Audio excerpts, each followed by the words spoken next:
Good morning students, welcome again in home science class. बच्चों, आज हम सोडियम खनिज लवण के बारे में करेंगे। प्रीवियस क्लासेस में हम कैल्शियम और फास्फोरस के बारे में कर चुके हैं।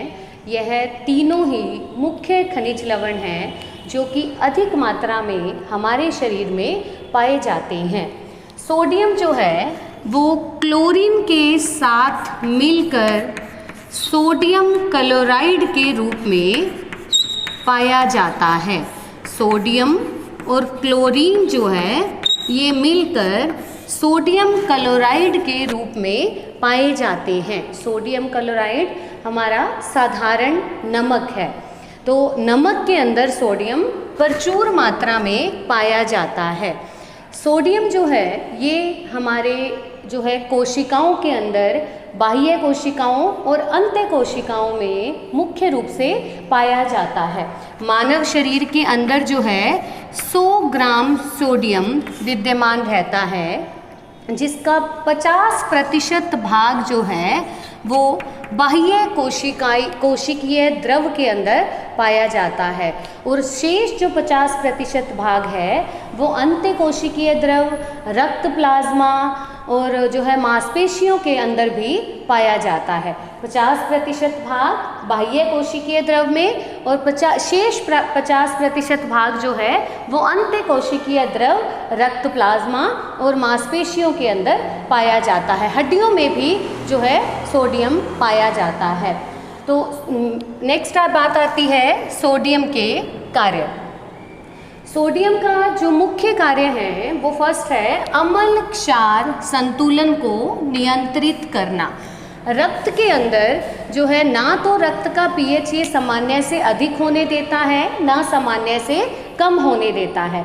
रक्त जो है हल्का क्षारीय होता है, तो ये रक्त के पीएच को नियंत्रित रखता है, उसके अम्ल क्षार संतुलन को बनाए रखता है। ना तो उसे अधिक अम्लीय होने देगा, ना ही उसे अधिक क्षारीय होने देगा। मतलब सोडियम भी एक बफर पदार्थ के रूप में कार्य करता है। ना तो वो रक्त को अधिक अम्लीय होने देगा, ना उसे अधिक क्षारीय होने देगा।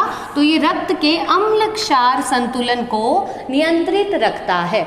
नेक्स्ट बात आती है कि यह हृदय गति को भी नियमित रखता है। सोडियम की कमी से हृदय की जो मांसपेशियां हैं उनका संकुचन और प्रसारण जो है वो प्रभावित होता है।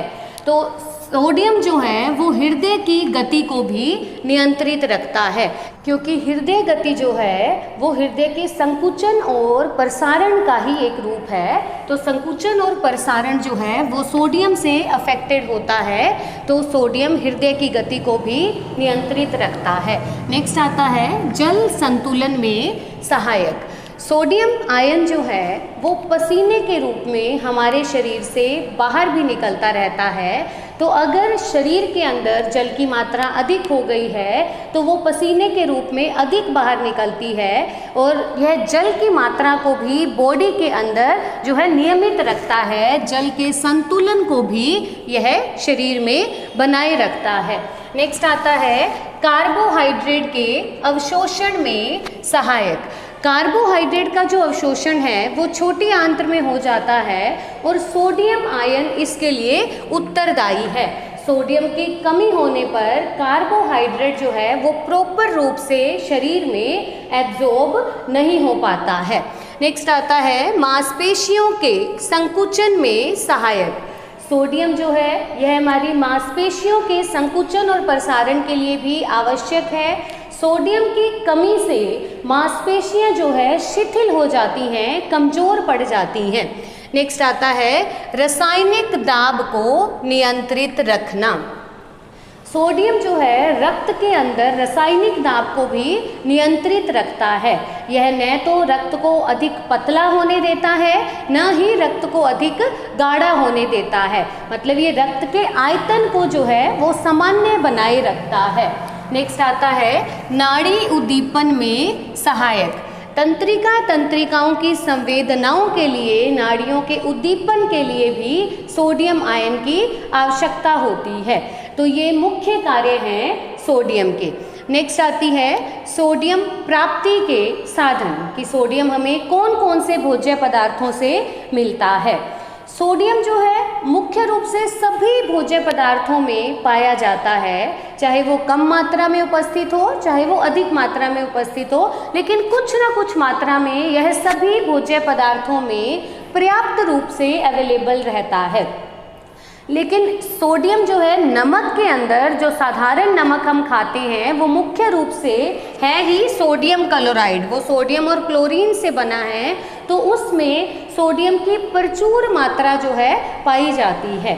नेक्स्ट बात आती है कि सोडियम की कमी के क्या प्रभाव होते हैं। सोडियम की कमी को हाइपोनेट्रीमिया कहा जाता है। हाइपोनेट्रीमिया, हाइपो का मतलब है कमी, सोडियम की कमी को हाइपोनेट्रीमिया कहते हैं। सामान्यतः शरीर में सोडियम की कमी नहीं होती है, लेकिन बहुत ज़्यादा जो है हार्ड वर्क करने के कारण अगर शरीर से पसीना बहुत अधिक मात्रा में निकलता है तो पसीने के साथ जो है सोडियम आयन भी शरीर से निष्कासित हो जाता है। इसके साथ साथ अगर वॉमिटिंग बहुत लंबे समय तक होती रहे, दस्त लगे रहे, तब भी शरीर से जो है निर्जलीकरण की स्थिति उत्पन्न होते होते साथ साथ सोडियम की या आयंस की कमी भी शरीर में होने लग जाती है। इसके अलावा एड्रिनल ग्रंथि से निकलने वाले हार्मोन की कमी के कारण भी जो है सोडियम की कमी हो जाती है। तो मुख्य रूप से सोडियम की कमी के जो इफ़ेक्ट्स हैं उसमें आता है कि जी मिचलाना, व्यक्ति का जी घबराने लग जाता है, उसे चक्कर आने लग जाते हैं। हीट क्रैम्प्स, हीट क्रैम्प्स का मतलब होता है कि मांसपेशियां शिथिल हो जाती हैं, उनमें संकुचन नहीं होता, मांसपेशियों में मसल्स में पेन होने लग जाता है, उनमें दर्द होता है। नेक्स्ट है कमजोरी महसूस करना, वीकनेस फील होती है, काम करने का मन नहीं करता है। नेक्स्ट आती है हाइपरनेट्रीमिया, हाइपर मतलब अधिकता। अगर सोडियम की अधिकता हो जाती है शरीर में तो क्या इफ़ेक्ट पड़ते हैं। फर्स्ट आता है उसमें ओडीमा। ओडीमा के बारे में हम प्रीवियस क्लासेस में भी पढ़ चुके हैं। ओडीमा का अर्थ होता है कि शरीर के अंदर जो है जल की मात्रा की अधिकता हो जाना। तो अधिकता के कारण पूरे फेस पर, हाथों पाँवों पर जो है वो स्वेलिंग लगने लगती है, मुंह और हाथ पाँव फूले फूले लगते हैं, तो उसे कहते हैं ओडीमा, मतलब जो है पानी भर जाना बॉडी के अंदर। नेक्स्ट आता है रक्तचाप बढ़ जाना।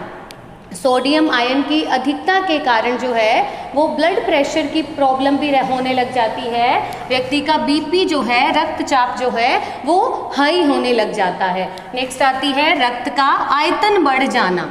रक्त में भी वाटर कंटेंट बढ़ जाता है, जल की मात्रा अधिक हो जाती है, जिसके कारण रक्त का आयतन भी बढ़ जाता है। तो ये मुख्य समस्याएं हैं जो कि सोडियम की कमी या अधिकता से होती हैं। प्राप्ति के लिए हम देख लिया कि सामान्यतः अगर सामान्य भोजन किया जाए तो व्यक्ति में सोडियम की कमी नहीं आती, और ये सभी प्रकार के भोज्य पदार्थों में प्रचुर मात्रा में उपस्थित रहता है। Thank you.